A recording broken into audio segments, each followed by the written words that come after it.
And we are live. Welcome once again to another episode of the Winner Circle, the podcast covering jiu-jitsu, MMA, and other combat sports. I am one of your hosts, Eugene Plowden, and with me, as always, one of my podcast partners, Isaiah Gatherings. What's up, man? What's going on? If this is your first time with us, I want you to know we are members of the Martial Arts in the Network, and on Mondays you can get the Winner Circle with myself, Isaiah Gatherings, Chris Walker, and Angel Diaz. Tuesdays, the Inside Scoop with Alex and Jeff.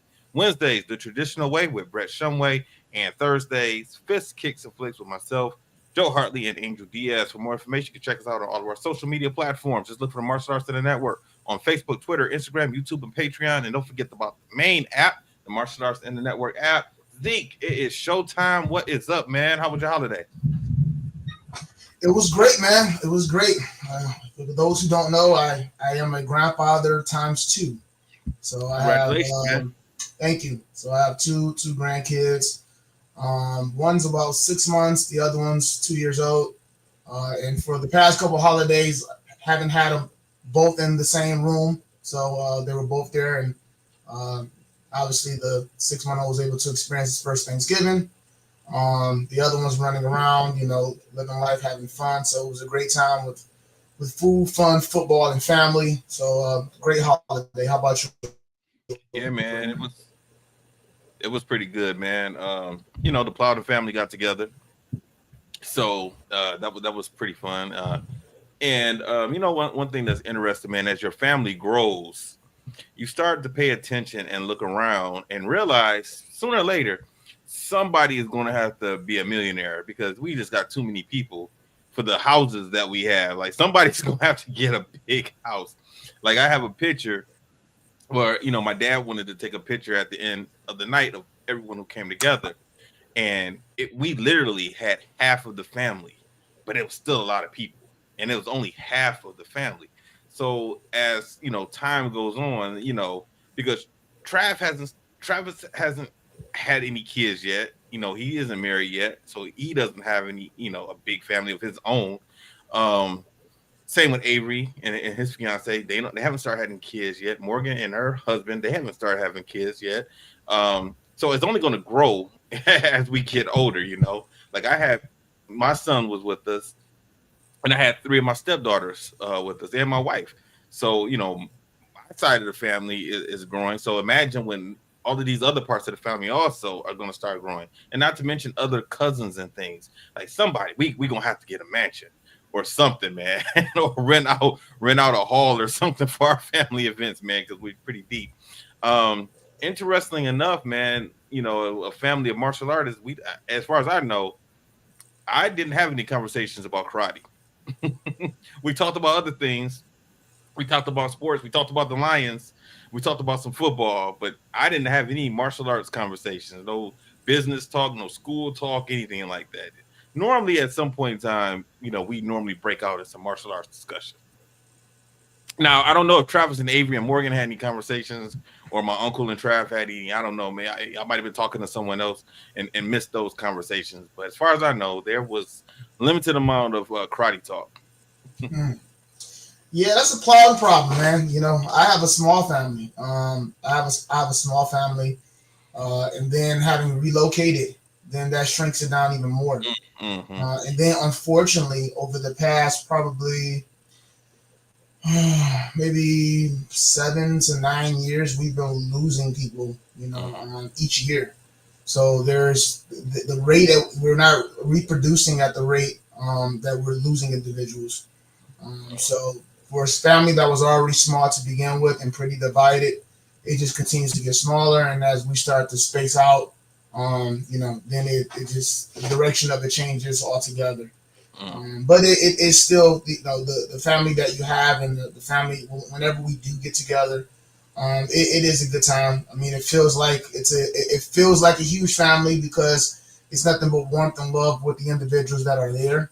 And yeah, typically just enjoying one another or reminiscing about old times or old people who are no longer there. But I've seen a lot of families, obviously yours being one of them, and a lot of other individuals. So I know exactly what you're talking about.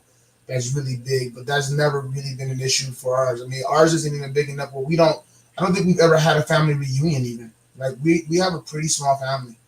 And yeah, but no, I know what you're talking about. I've seen it though. So Yeah, my immediate family up here is pretty big, and then my dad's and my uncle and aunts, they're first cousins. From my grandmother and my grandfather's side of the family. They're on the east side. They're the east side family, and I don't see them a lot. But that family also is huge, also. And even my mom is from Florida, so my Florida family, my family in Florida is definitely huge. So I have a lot of cousins. I have big families and things like that. And it would be crazy if we ever had tried to get together. And now we don't really have too many family reunions.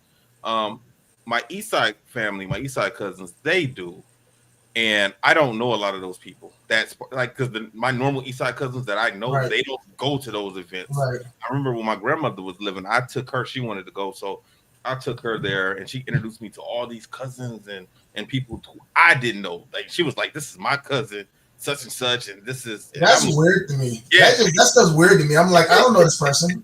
You're a stranger. I don't know you. It is like, hey, how you doing, cousin? It's like, oh man. Okay. Hello. Yeah. So for a long time, man, we got a huge family, especially on the east side. Your stomping grounds. So we might be cousins and don't even know it. Maybe, man. Maybe. That's my stomping grounds. East side. The best side. Yeah. Other than that, man, you watch any fights or do anything this weekend? No. Just been watching these crazy sports, man. Even today is a crazy football day. Just yelling at the TV. But no fights. No. Did you? I just when I was waiting on you to hop on here, I see that Michigan State, they fired their football coach, and I'm surprised they did that. I'm really surprised they did that because me and Trav were just talking about that on Thanksgiving. I said I don't think they're gonna. They only had him for 2 years, and they're still paying Mel Tucker, who's the last coach. So, they're about to have 3 coaches that they're going to be giving money to. I don't watch any college sports. Okay. I am aware of the game that took place between Ohio and Michigan. Mm-hmm. And one thing that I am very aware of is the rivalry and the fact that the coach is being hired to just accomplish one job, and that's beat Ohio. If you can't do that, then you might as well. He probably went home and just started packing. To be honest with you, he probably no. That I don't think Sharon. So this is Sharon Moore's first year losing to Ohio State. Okay. I don't think he's going to the last 4 years. Michigan has beat Ohio State 4 years in a row. Okay. I think he's going to get a pass for this one this year. Plus, Michigan wasn't very, very good this year. Now, on the flip side, Ohio State's coach, Ryan Day, if he would have lost, I think he would have been gone. Oh, I see. Because he hasn't beaten Michigan. So this was his first year beating them. I see. So I think he might have just saved his job by that win. But sometimes it gets a little frustrating talking with people. Because I was talking with my mom, and she doesn't follow college football or sports really, and we're watching the game, and I told her, I said, I don't expect Michigan to win because they're not a very good team this year, and I judge that off of how you play against good teams. They lost to USC at the earlier in the year. They lost to I think Oklahoma University. I think they lost to or Oklahoma. They lost to another school. I think it's Oklahoma. They lost to, and then Ohio State. Those are their best. The best teams they played this year, and I don't count you beating Eastern or Western. You're supposed to beat those teams. You're playing a team that's borderline Division II. I expect you to win those games, so I can't count them. You're beating teams that are in the Big Ten, but also aren't the best. I really don't look at those teams as teams that's a threat. So you should win those. You should win those games. It's just like it's like fighting at a tournament. There are certain people at a tournament when you're supposed to beat. You're supposed to beat this person. Like you don't get any credit for it. You just get you get judged and excoriated if you lose to that person. But these people are just stepping stones to obviously fight the better individuals in the division. You are supposed to beat these people. Yeah, yeah. Now, see, Trav just popped on. What's up, Trav? I guess he's trying to take care of our Facebook issue. Yeah, he must not have a mic on, can't hear, so we're gonna keep on going. Um, yeah, he just popped up now that we had lost access. Oh, he got it back for us, I guess. All right, so let's keep on going. I think he just popped it up. I think he just fixed. I think Trav just fixed it because I see the Facebook logo popped up and I see a green check. So I think right. The man behind the scenes doing the work.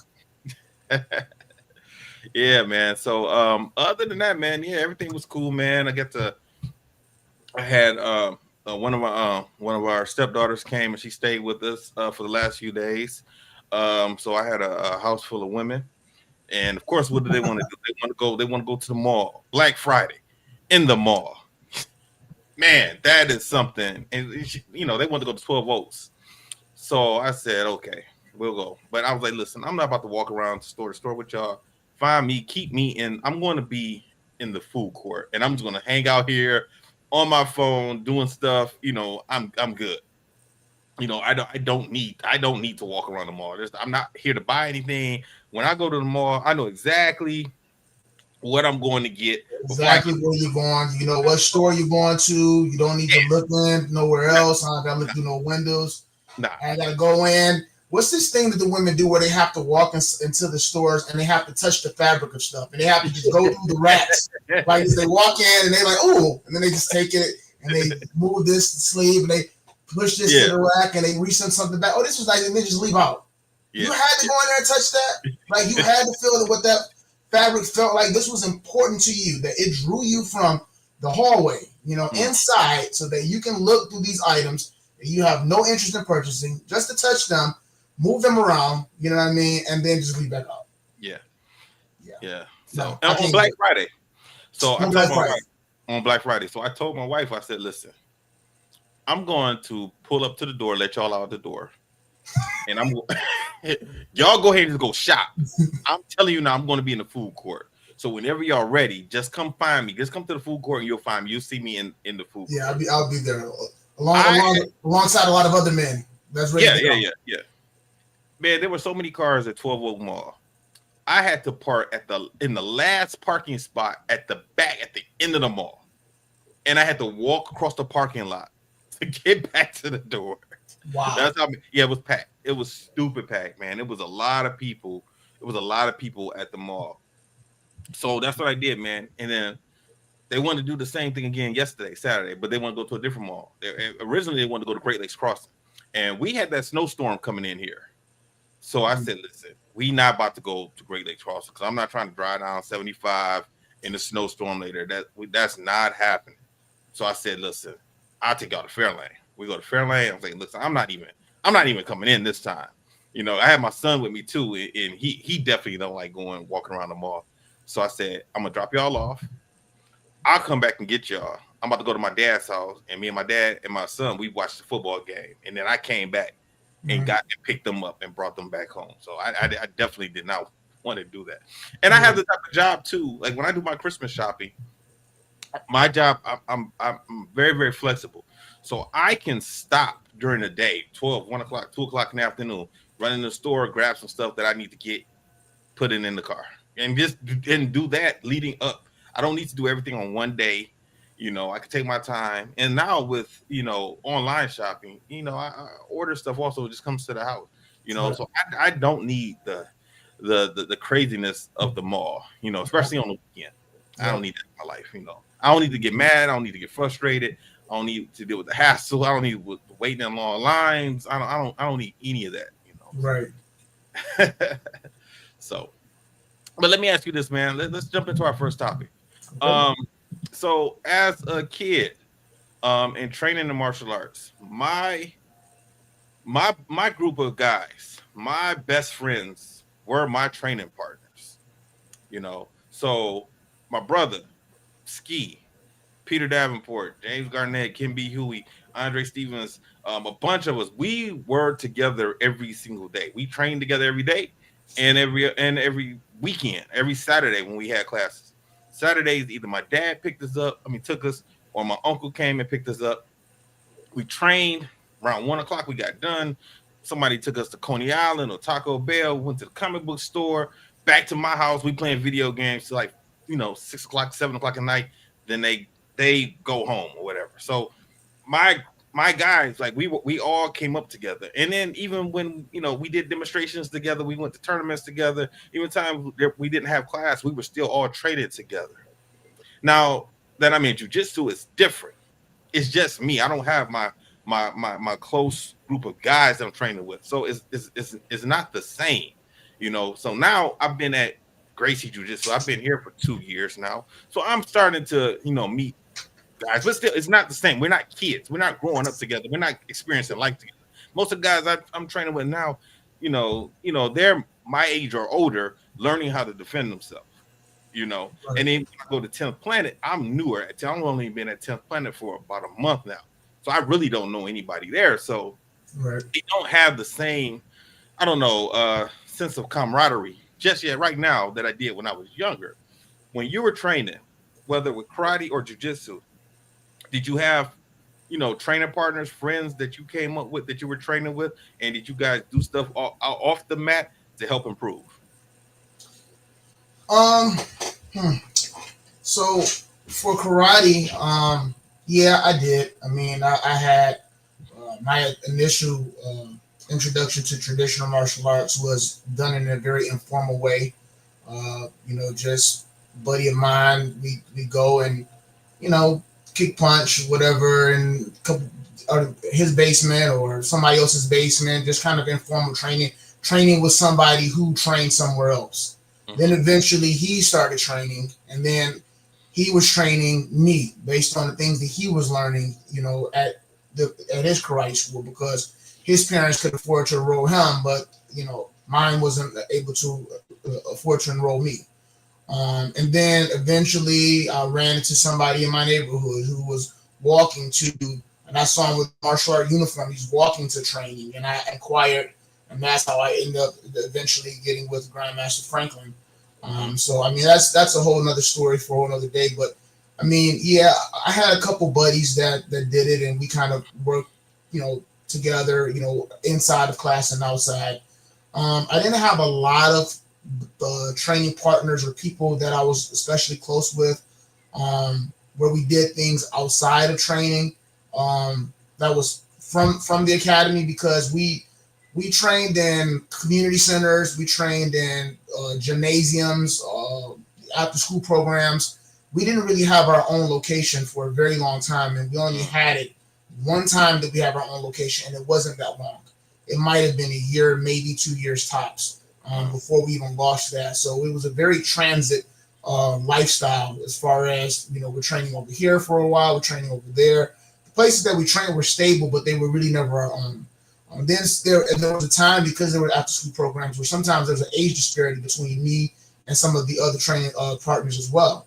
And then because it was after school program, when we moved out of the community center, and we just exclusively doing after school programs, it was a turnaround each year, because it wouldn't be the same people from the previous year, because many of them, they wouldn't re-enroll in the program when the program came back. So I had a really interesting course, a journey coming up in the martial arts, where there really wasn't a lot of stability with the people around me outside of Nate. Nate was the only stable person that trained with me, throughout my entire martial art career. But other than that, the training partners, they varied, and with the exception of one or two people, we didn't really do a lot outside of the academy. But every so often, the couple people that I did train with, we did. It's easier in karate because you don't need anything, right? All you need is space. You don't even need pads. You don't need mats. You're able to sprawl. You're able to do forms. You're able to do these things anywhere there is space. Jiu-jitsu is different. I would say in jiu-jitsu, interestingly enough, now that I think about it, because I remember we kind of broached this topic before, and I thought it would have been the other way around, but now I'm thinking about it. I think the camaraderie was probably there more in jiu-jitsu, because of the nature of the activity. Number one, my friend ended up becoming my instructor in Montes Peterson. I met him through the Detroit Martial Art Alliance, something that we had kind of put together to try to get some martial artists, local martial artists to network, to try to bridge a gap, you know what I'm saying, between the different martial arts schools and systems. There was about 5 or 6 of us that was in it. We would have meetings maybe once a month, and everybody did something different. So it was cool because I was able to actually, be introduced to things that I probably normally would not have been introduced to. Eventually started training jiu-jitsu with him. So at this point in time, he's my friend. And then now he becomes my instructor. So I feel comfortable with him. The people that were there, it was like, it wasn't where like now people are so far ahead of the game. Like everybody, I know it seems weird, but everybody was learning together. Like jiu-jitsu was small. It was so new to the area that everybody was learning together. Like even my instructor was a purple belt at the time. And it wasn't uncommon for a purple belt to be running a program because the state only had one black belt, which is Harvey Burnham, Warrior Way. And I don't even know if he was a black belt at the time. He was probably getting ready to get his black belt or he just got it. But there was no black belts in the state. So you had purple belts. You might maybe even have some high-level blue belts that were teaching programs. And this was very common. So everybody was kind of learning together. So the ego wasn't there. There wasn't that many competitions. There was maybe one jiu-jitsu competition a year. That was in Michigan, maybe 2, when Kaiki started coming. So I think that I'm saying all this to say that the overall character of people were different back then because you were learning together. It wasn't especially competitive where people were competing and they were trying to get ready for tournaments, and MMA was still slowly on the rise. So the people that were doing it were just really people that kind of enjoyed doing it. They were those people you're talking about where they were, fathers. They were, they had, 9-to-5 jobs, blue collar workers. So nobody was trying to hurt anybody. So everybody really had a good spirit, a kindred spirit about themselves. And it made it easy for it to be an environment where you felt like you were fellowshipping and you kind of grew together and had a good time. I didn't really hang out with those guys outside of there. I would with my tees, but those guys, they would always get together and they would go to watch the UFC at somebody's house. They would go to eat after class and training. This was in Dearborn, so it was a little ways away from me. And by the time class got out, it was late. I had my family. I was just ready to go home, But these guys, they hung out regularly. And when I went to class and I was training 3 days a week and we'd be training for maybe 90 minutes to 2 hours, I mean, you're joking around. I felt like it was a really good bond and camaraderie of training partners there, and to the point to where I still speak to some of them today, and we talk about it. Some of them, when I opened my school, they would come over and train and we would roll together and stuff like that. So yeah, I in jiu-jitsu, I felt like I had that. It was just naturally, organically built. We were all came in around the same time. We're on the same level. None of us really knew anything. We grew together. The sport was newer at that time. And it was a stable place, unlike karate when I was coming up, where there was some instability. And again, it was a little bit different. So I would say I had that in jiu-jitsu, surprisingly, more than I did in karate. What year was that? 2003, I think. I thought you were gonna say about 3 or 4. Mm-hmm. Okay. Yeah, because when I met Jamel was in 2000, probably 2007 or 8 when I met Jamel, and he was a purple belt. Yeah, he was purple. He was a beast by then. Yeah. But like he told me, man, he was like, because I think he had said something like he had been training for about 5 years or so at that time when I met him, and he was like, well, and I mean, this is true probably back then. I don't know how close it is now, but he was saying like a purple belt was similar to a black belt in karate at that time. Yeah. I don't know if that's still the case now though. What do you think about that? On one hand, I want to say it is because it takes you about 5 or 6 years to get a purple belt, right? If you're let's say you're 2 years for white belt, 2 years for a blue belt. And then that's with you out taking time off. that's 4 years without something happening, without injuries, without sicknesses, without just life getting in the way. That so it's easy about 5 or 6 years to be a purple belt. at 5 or 6 years, you should be a pretty decent black belt in karate at 5 or 6 years.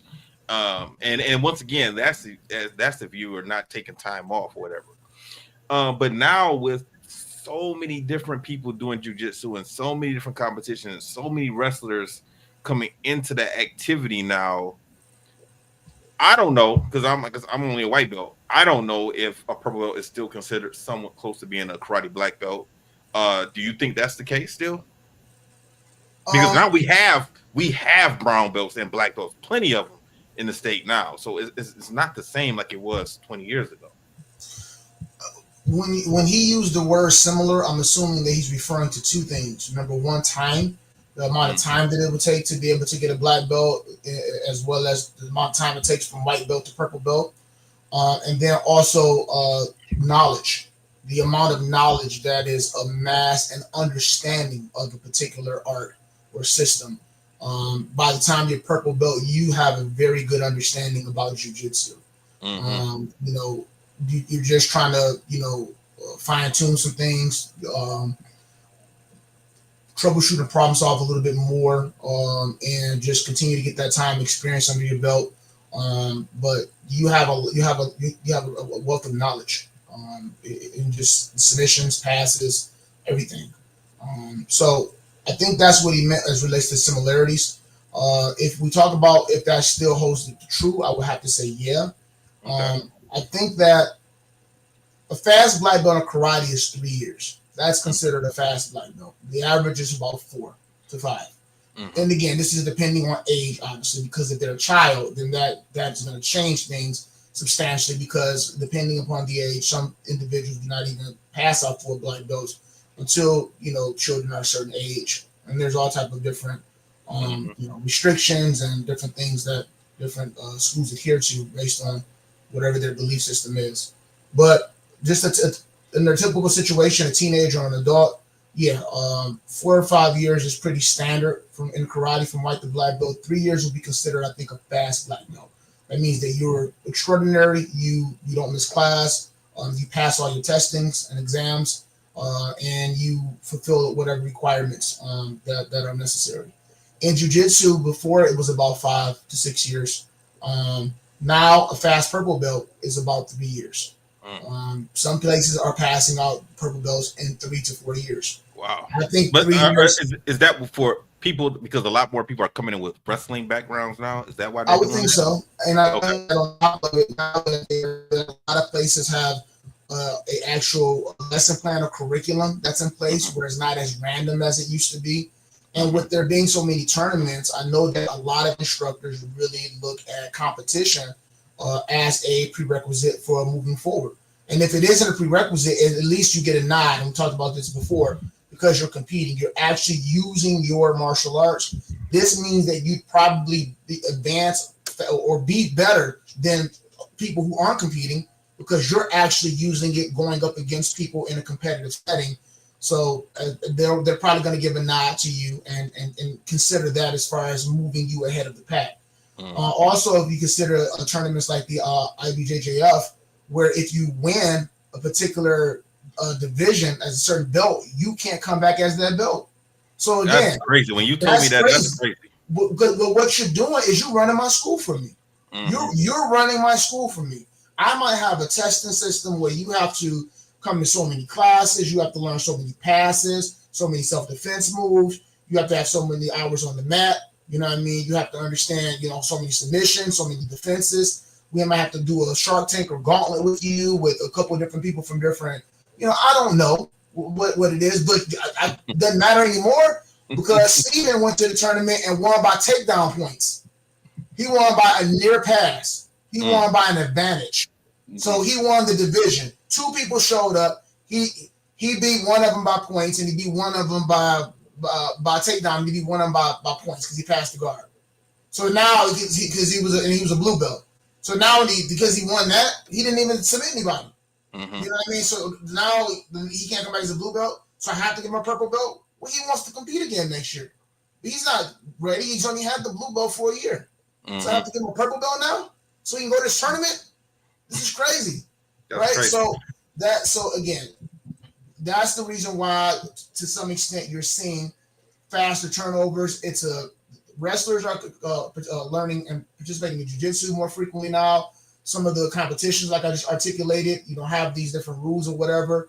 And then just it's a lot more popularized now. It's a lot more accessible and available. I can go on YouTube and I can watch tutorials. I can watch different moves and things like that. I can order instructional DVDs, like we talked about, or instructional videos, or whatever the case is. It's so accessible that somebody can really be focusing on jujitsu 24 hours a day. Those people who are addicted to it, because we know how addictive it can be, and they can process information just mentally when they're not actually doing it physically. We are creating people that students who are exceptional. And whereas before the process might have been a little bit slower, it's streamlined and fast-paced because of how accessible it is. So I would have to say that I do think that it's still the same. I think a purple belt will be equivalent to a black belt for those reasons that I just articulated. And if we're talking about equal as far as skill, like could a purple belt in jiu-jitsu beat a karate black belt? I would say absolutely.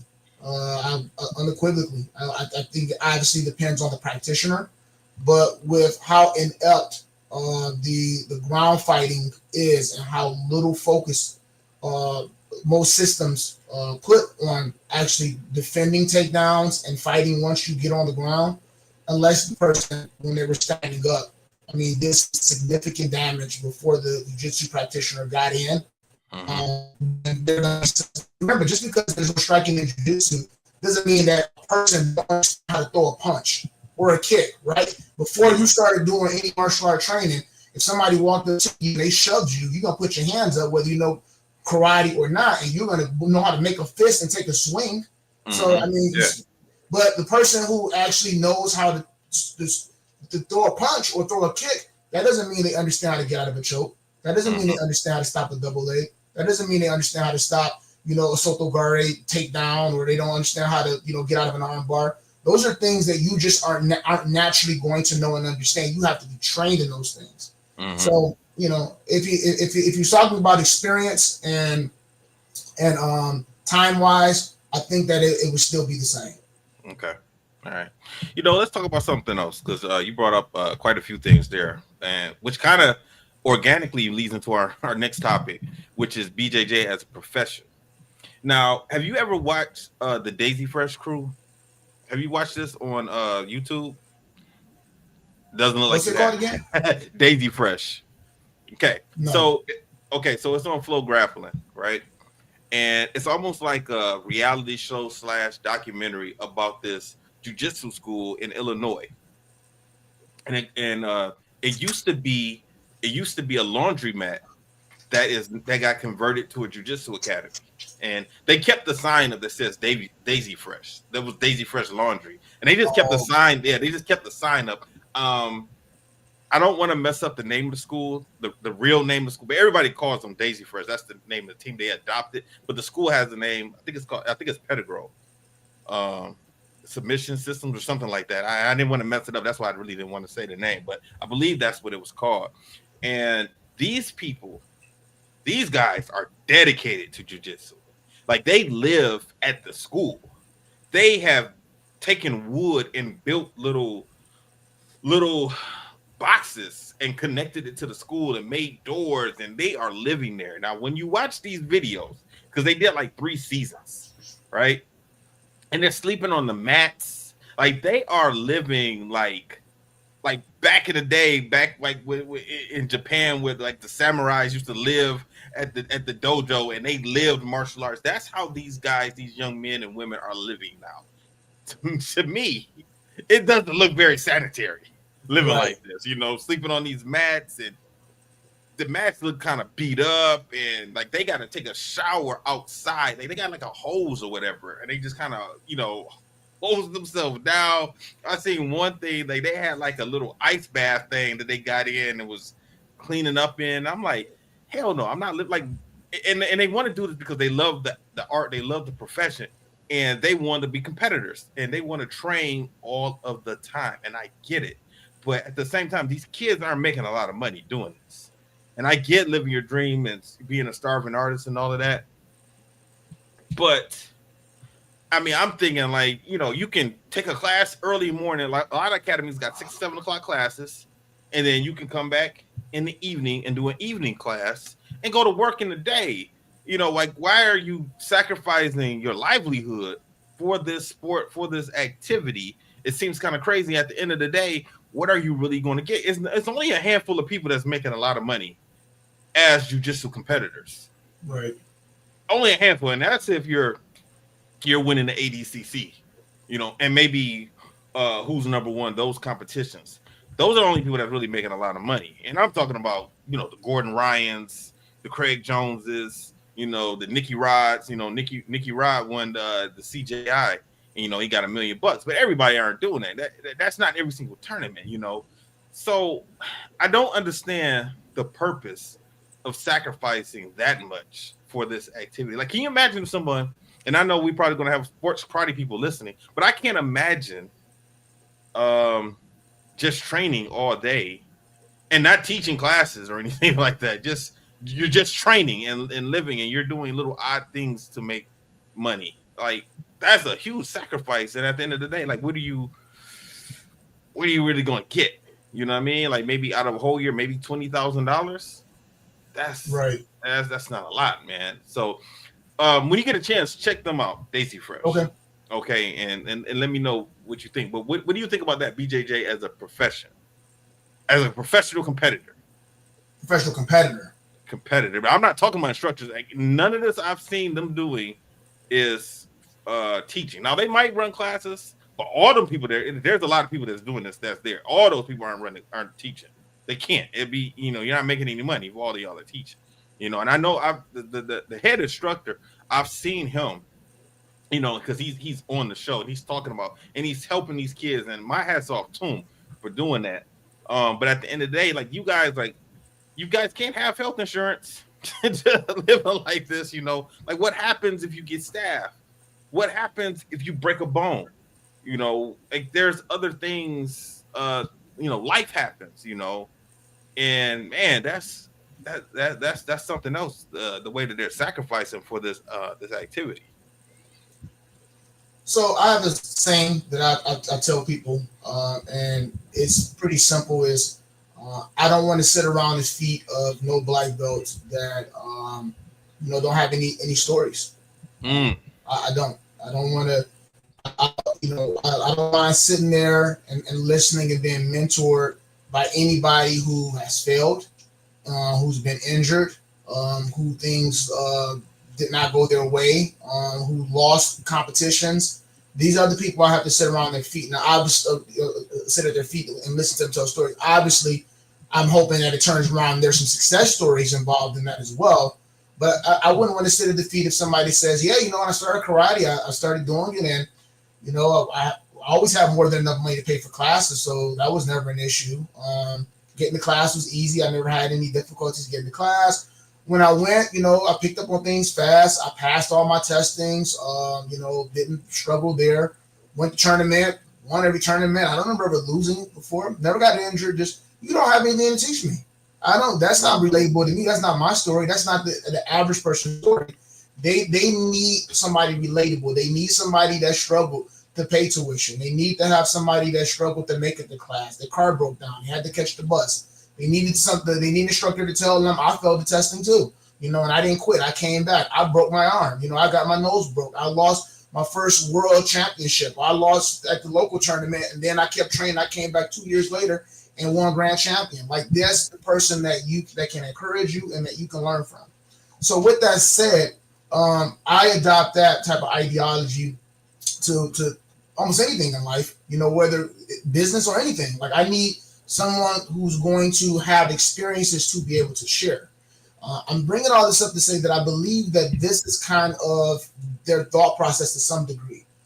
Whenever they get to the other side, or whatever the other side looks like, they're going to have these amazing stories that they can share with individuals. Now, these are self-inflicted, right? This is not like it was a situation where, you were thrusted in the situation. This is by choice. And I think that this is partly too because people revere the old karate stories about how a person used to sit outside the temple and they would wait and it would be raining and they wouldn't leave until the instructor let him in and took him on as a student, and then they had to sleep in the Shaolin Temple, and they had to go out in the rice fields and do. This is what when you grew up, even though they're not doing traditional karate, they're doing jujitsu. That don't mean they still grew up watching Snake and Crane and Shaolin and all these other type of kung fu movies, Tiger Claw, whatever coming up. That's what people think. They think that they need to really kind of ingratiate themselves in that environment as much as possible, because that shows their level of dedication and sacrifice and commitment, like into what they might have grown up seeing and understood commitment and dedication as relates to martial arts to be. So I think that it might be a little bit of that on top of just trying to really be able to have some stories to be able to share. Another thing, and the different school of thought, because you're saying, well, I can't really see that. Like, you can go early, and then you can go to an early class, you can go back to a later class, right? And then in between the day, you have other things that you can do. But see, maybe for them, that's the problem. That's why they're going to be better, because there is no split focus. No. You're thinking about family. You're thinking about what you're going to eat. You're thinking about hanging out. You're thinking about video games. You're thinking about going to the mall and sitting in the food court while these crazy women on Black Friday running around, spending money. Right? That option doesn't exist for them. They have a linear single focus, and that is to be the absolute best that they can be at this activity, at their craft, and distractions do rob us of that. So that there's something to be said about that, and when you can look at people like that, as crazy as it may seem, it's kind of like, wow, like it is actually admirable. Now, I'm gonna tell you something. Hold on, before you continue. I hear that, but to me, the risk, the reward has to be greater than the risk. So if I have a guy that wants to do MMA, I understand that, because you can go to the UFC, make some big money. You can go to One, make some good money. You can go to PFL if they're still around, make some good money. So that shit's gonna pay off in the long run. But I don't know if jiu-jitsu as competition is big enough. With that man, I don't know. I don't know, man. So what I would do once a year, maybe sometime twice, is I would fly to Texas. When I was up underneath, Carlos Machado's organization. His academy is located in Texas.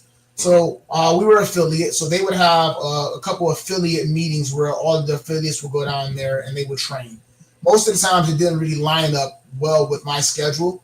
So I would go down there just whenever I could. Jamel would go down there too. I actually think that one of the times I went down there, I was down there with Jamel, Okay. So yeah, because he was an affiliate as well. But I would go down there, I would get this little studio, like little room, and I would stay there for a week. And while I was there, I would eat, sleep, breathe jiu-jitsu. Now, I didn't stay at the school, but I would wake up, I would go to the morning class, I would train, and then I would go back, crash, because the training was no joke, get something to eat, and then I would go back again for the evening class, train hard, go back, eat dinner, crash, and then do it again the next day. And I would do it once or twice a year because I didn't want it to be any distractions. I think once I took my family with me, maybe two. But because it was several times long, and it was just me, and I didn't know people there like that. So it was me trying to create that environment. Like I had my academy in Michigan, it was doing well, but I had people to run it. I don't need no distractions. I don't need nothing. I need to just go down here and I need to focus. Just doing that, I understand the benefits that were associated with it, as far as me being able to get better, because I was able to have somebody just pour into me and for me to be a student. And as martial artists, we have to be selfish at times, especially if you're a competitor. You have to be selfish, at times. It has to be about you. It can't be about your student. It can't be about, people's testings coming up. It's got to be about me. I remember we went to national tournaments before, and I took Brian, and some other people. And then it was time we would get ready to fight like around the same time or in the same division. I was like, you on your own. I was like, I'm not about to go over there and coach you. He looked like the first national, like, what? Coach me? I have to focus. I got to get ready to fight, man. I'm getting ready to fight Hakeem. I think Hakeem Walker or somebody's getting ready to fight. I'm getting ready to fight Jack Felton. I don't have time to be coaching you, man. This guy about to try to kill me. You on your own. If what you got back at home for all this time before we drove out here wasn't enough, then nothing I'm gonna tell you right now is gonna make a difference. But I gotta fight this man. So when it's time for me to get down, I detach from everything and everybody else, and y'all gonna have to figure it out. I'm not about to sit there and be wearing both hats. So I understood the benefit of that because you do have to be selfish at times as a student, as a competitor, and things like that. Now, to your point, risk versus reward. Does it make sense to sacrifice all of this, with the hopes of just getting a little of this because you're not going to be able to, it's not big enough, nor is it financially lucrative enough to whereas somebody should be sacrifice their entire youth, or relationships or starting families and things like that. You're just putting all those things to the side. Your health in your body too. Yeah, and then obviously I'm in your body. I understand that. To me, I would say it depends on what your why is. That depends. Jiu-jitsu's growing, so it isn't there yet, but it's not like we're talking about something that's stale, that's antiquated, that's not yielding bigger results.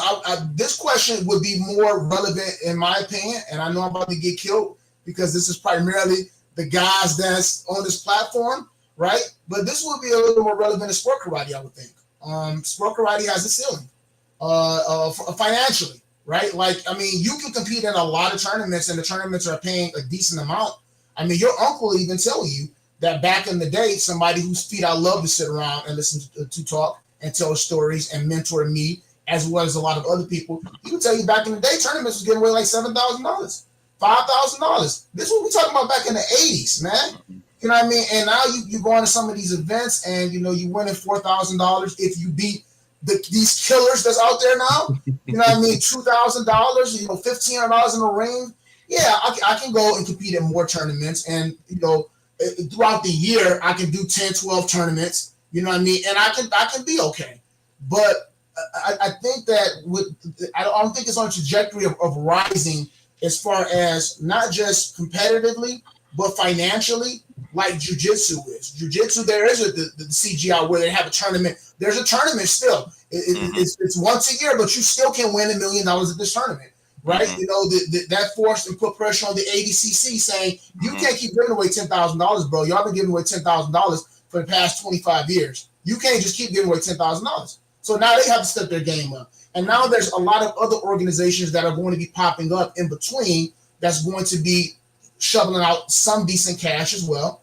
So I think that if your why is that you understand right now that it's not at that level, but you can see the ascension, you can see it rising, then you're going to be hopeful. You're like, by the time I get to that level, then, I think that I can make some decent bread. And then maybe also some of these people want to be professors that own their own academy. Maybe they want to be individuals that can go and fly around and do seminars and things like that. It just depends on the why to determine whether it's worth it or not.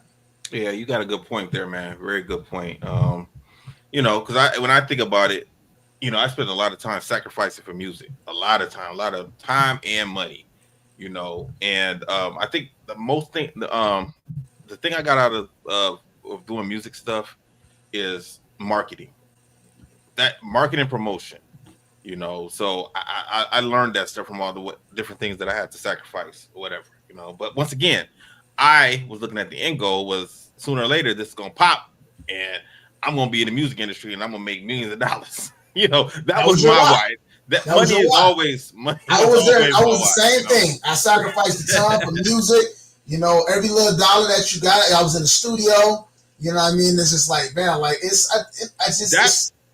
a lot of times, man, that's where my karate money went. When I'm teaching karate, I was putting that into my music. When I get my tax refund, I was putting that into the label, all the time, And then, when we have events, we have shows, I'm the one that's out there first, passing out flyers, passing out CDs, networking and talking to people, and then bringing people back together and, networking with that guy. And, that was me, I get it. I get it, So like you said, man, like you woke me up when you was talking about the, why you're doing that. Because I watched that Daisy Fresh show on YouTube, and it's pretty interesting, man. Like I said, my hats off to him. I was just like, wow, I can't believe that you guys are living like this for this sport. But once again, you said that you know, they're trying to win that $1 million at CJI. It's there. Yeah. It's there. I mean, it's you've seen somebody win it. There is a tournament. I only have to win it once for it to change my life. I only have to win it once. There's no $1 million sport karate tournament. Mm. You see what I'm saying? So when we start talking about that, and you talk about $1 million, and I'm like, okay, let me think about this. I can go to class a couple times a day, and then in between, like everybody else I know, you know, they gonna go blaze up one, you know what I mean, in between or whatever else. They're gonna go drink or whatever else. They're gonna go eat unhealthy. I can just stay at the school, and maybe for 6 months or a year, I can just focus all my efforts. You know, I ain't gotta worry about no rent. I ain't gotta worry about nothing else. I ain't gotta worry about no relationships. I ain't gotta worry about getting no sidetracked, getting nobody pregnant, getting no trouble, getting locked up. I'm gonna just focus on this, and one year can change my life, because if I can just stay in this place and just do everything that I need and have a single linear focus, then 12 months from now, when that next tournament rolls around, I might just be able to win $1 million. Now, that's like, when you think about it, think about somebody getting in trouble. You know, we've seen these shows, whatever shows you watch or whatever. Somebody get caught, right? They were in the drug game or something. They get caught, and they say, "Hey, look, man, you know, you're gonna have to do that bid for me a year or two, but I got you when you get out. I'm gonna have $1 million waiting for you, but you're gonna have to do that time."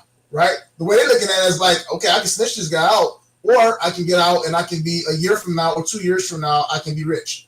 Right? Like if I can focus, if I can put a numerical value or number on, if I can commit this much time, you know what I mean, with the unfettered mind, you know what I mean, with just a disciplined linear focus, then potentially a year from now, I can be in a totally different place.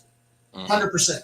So if that's the way that you can think about things, you can quantify things, you can make it make sense to that point, I can understand somebody living that way if that's what their why is. And at the very least, even if you lose the tournament, imagine how much better you'll be. So they probably gonna go to the other tournaments that ain't paying $1 million, but they're gonna smoke. They're gonna smoke. They're gonna win that $5,000 tournament for sure. They're gonna win that $2,000 tournament. They're gonna win that 10 grand tournament. They're gonna be easy. Yeah, that's gonna be real easy. So even when you lose, you still win because you're a better version of yourself at that point. Mm-hmm. And once again, even like when it comes to self-defense skills, like their skills are going to be top notch, because that's 100%. All they're doing is training. 100%. That's it. They're going to be some badass martial artists, just all around martial artists. Yep. You know. Yep. And remember, that commitment that you develop in those moments, you can take that and you can attach that to anything. See, that's the difference too. If you can do that, you can take that dedication and commitment and you can attach it to your job, your relationship. I mean, it doesn't matter what industry you're in. Maybe they have a separate job or whatever. I can take that same dedication, folks. It transfers over to anything else that you want to do in life. It's not jiu-jitsu specific. So on top of being able to be a better practitioner, they're a more disciplined individual, you know, and they can use those things to be able to enhance their life as well. Mm-hmm. Yeah, man. Hats off to them, man. I hope they all get everything that they want. You know, I hope they all have successful schools, because they are putting in some serious sacrifice. And a lot of people don't, just in general, don't sacrifice that type of, at that level. You know, even stuff that's not as strenuous. You know, if you want to be a writer, some people are not doing that. Like, I'm not going to work anywhere else. I'm going to stay home and work. And it's not a lot of people doing that. You know what I mean? So hats off to them, man. Let's move on, man. Time flew. It's time for the professor's perspective. You ready? Right. All right. We got 2 videos this week. So you said play this one first. All right. So for those who follow along, you remember that we introduced this maybe about a month ago, where we were working on an entry to a takedown. So if you look at the grips, where I'm grabbing his sleeve, not his lapel, or if you remember, I grabbed his sleeve here, and I'm going to step in, and my O is going to kind of go up, and then it's going to go inside. That's going to be my entry point to be able to try to get in to do a takedown. So we're going to use that same grip. Let's see it first before we switch videos. Let's see it. Elbow goes up. Yep, in the air. and then step inside. And then that's how I was able to get that entry. All right, so we're gonna use that same move. All right, and we're gonna do it from a different position. All right, so if we can move to the second one. So I'm using Tristan, a larger training partner, and we're doing this with no gi. We're gonna do this from the bottom of the half guard. Now I didn't get a chance to chop this one up, so you'll have to bear with me a little bit here. Now I will say that I don't like it, this type of hold or grip as much without the gi, right? It's harder to be able to keep control. Like if we were actually rolling and we were sweating, it wouldn't be as easy to be able to get that, right? So I would say that I would prefer doing this with the gi, but you can do it without the gi. So if you see, it's that exact same elbow entry. All right, so I grab this way because I'm grabbing his wrist. If I was grabbing his sleeve, I can just grab the same way that I grabbed before, but because of the fact it's no gi, I'm grabbing his wrist. So I'm going through, and we're going to do a sweep from the bottom. All right, so I just kind of did the sweep, but I'll do it from a different angle, in a different position so you can see. So again, this works best from the bottom of the half guard. All right, he's sitting up. I'm going to grab his wrist. Maybe he's putting pressure. He's trying to pass. So I just kind of grab, and once I grab, I'm going to uncross my feet. I'm going to post my left leg. That's going to help me to be able to sit up. So I scoot back from him at first, and then I'm going to sit up, and my elbow is going to go deep inside, just like that. All right, so now that traps his arm, and that's what's going to make this sweep work. So I keep the left foot standing. You can't see my right foot, but I'm going to actually post my right foot and lay straight on my back. Once I do that, I just bridge and upa, and he's going to roll right over. And then I just follow him, and I get on top. So the reason this works is because once I grab and I put my elbow in and I lock down, it traps his arm. So once I lay back and start rolling, he can't then use that arm, extend that arm to post to prevent himself from rolling over. That's what makes it work. And it's as simple as it looks, right? And he's a bigger guy, so he's not helping me here. So you can see my right leg now. So once I get that elbow in, and then I take the right foot, as you can see there, and I'm going to kind of post it. And when I lay back, I just do a basic upa bridge, and he just rolls right over, right? Because I got the arm trapped. I roll, and then I get on top, and that's how I'm able to use that same grip that we use standing with the gi. I'm able to use it without the gi. One more time. Grab, post, sit up, get the elbow inside, pinch my elbow down, lay on my back, bridge, he rolls. See that upa? See how my hips are up? And then I just follow. Right? So you using the shoulder and elbow to elevate him. Once I lay back and I elevate my hips, he automatically is going to roll in that direction. Right? So see there, I lost the grip a little bit. But as long as I keep that grip nice and tight, look, when I lay back, look, see that upa? He rolls right over in that direction. I just follow behind him. All right? Okay. So this is a half guard sweep. In my perspective, I think it's very effective, more so with the gi than without it, because as you saw, even when I was demonstrating it and I sat up, I lost that grip a little bit, right? But it is effective. I like moves like this because, again, you know, some people call me old school. Maybe you call it new school because you've never seen it before, right? I've never seen that before. These are moves that you want to sprinkle in your arsenal because with everybody, we talked about this other week, Tyrone, what they doing out there now? Oh, man, they playing this game right now. They doing this. Bang. That means everybody, right? But if everybody's, jiu-jitsu is a very trending thing. When things are trending, everybody wants to learn it, and they want to start trying to use it and implement it. So you need moves that people just, that are rarely seen or rarely used. Things that you're dusting off, you know what I mean, of the shelf, and you're putting it in there. And this is a great move because half guard is a position you're going to be caught in. If you don't know a lot about jiu-jitsu, if you're new to jiu-jitsu, you're going to be caught half guard a lot. You know, you're going to be caught half guard from the top or the bottom.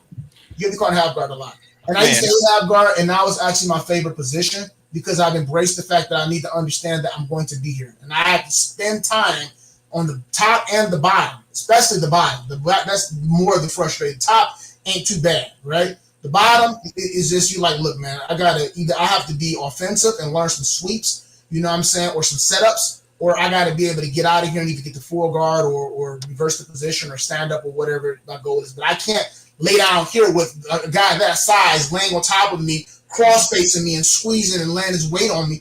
You can't do that, you know. So I had to learn a lot of different moves and tricks. This is a good one in my perspective because once you get that elbow inside, right, and the objective when you're a half guard is to try to get up underneath your opponent as much as possible. That maximize your leverage. It takes a lot of things away from them, and it helps you to be able to set up those sweeps and things like that. Once I get that elbow inside and I get up underneath them, then I can load them. I can use my hips, and then as long as you're just doing the basic upa, where both your feet are planted, you bridge your hip because that arm is trapped. That's the direction he rolls in. You can help guide him in that direction, but you don't have to. And I wanted to make sure that was apparent in the video too. The first time I kind of guided him that way, but the second 2 times when I did it, when I laid back and bridged and my hips went up, he just went that way. I didn't guide him at all. And then I followed behind him after he went that way.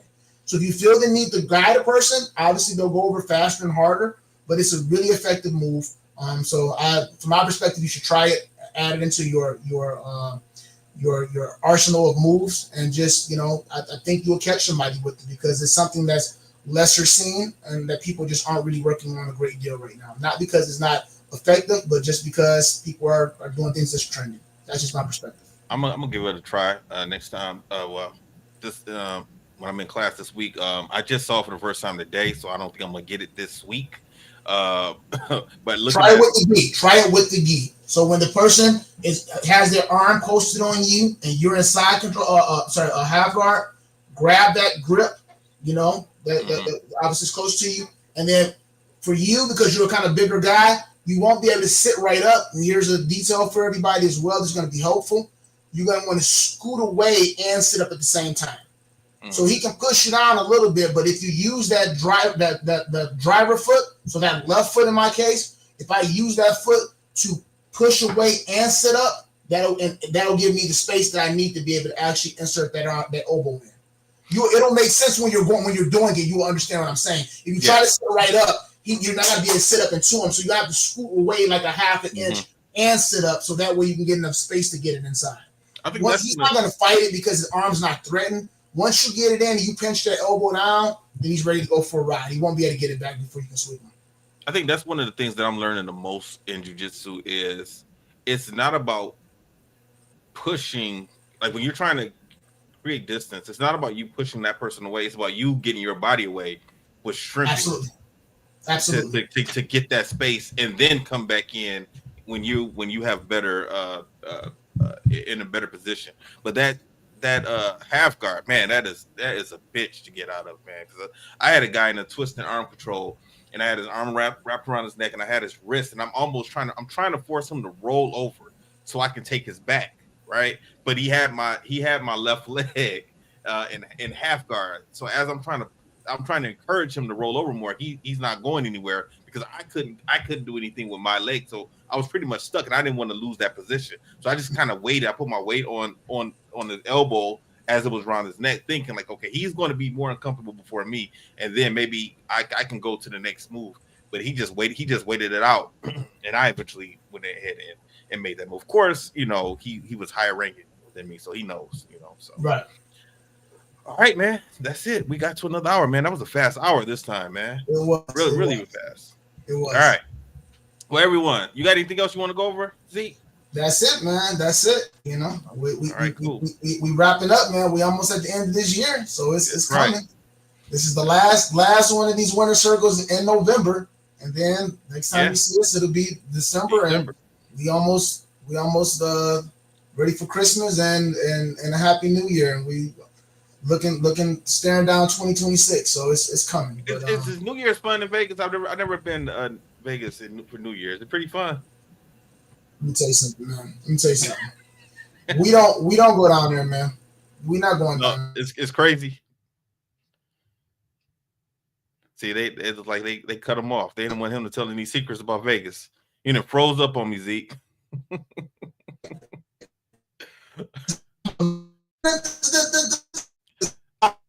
Man, Zeke, I didn't hear nothing you said, man. You froze up, and I didn't hear anything. So he's stuck. All right, everyone. I didn't hear a thing you said, man. You froze up and just stayed there. So I'm just gonna go ahead and end it. That's our wrap up music. So all right, everyone. Stay safe, stay strong. We'll holler at you next week, and I'm going to end this stream.